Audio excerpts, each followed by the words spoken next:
কবি সুনির্মল বসুর কবিতা। চিড়িয়াখানায় যাবে, চিড়িয়াখানায় দেখতে যাবে পয়সা খরচ করে? কেন কেন, জন্তু বুঝি দেখবে আমোদ ভরে?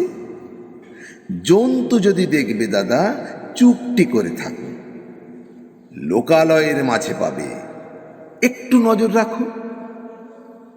হেথায় আছে টাকার কুমির, আছে নিরেট গাধা, পদলেহি কুকুর আছে, খুঁজলে পাবে দাদা। কেউটে আছে, ছবল দিতে সদাই তারা রত, পাঠা, ছাগল, দামড়া, মেড়া দেখবে ইতস্তত। শেয়াল আছে, বানর আছে, ভিজে বেড়াল আছে, বাস্তুঘুঘু, তপস্বী বক ঘুরছে কত কাছে। দাঁড় কাকেরই মিলবে দেখা, ময়ূর পেখম ধরা, লক্কা কত পায়রা আছে বিলাসিতায় ভরা। আরো কত জন্তু আছে, বলতে কি আর পারি? স্বার্থে যদি আঘাত লাগে, জানবে স্বরূপ তারই। সবাই আছে মুখোশ পরে, একটু নজর রাখো। কষ্ট করে চিড়িয়াখানা যেতেই হবে না কো।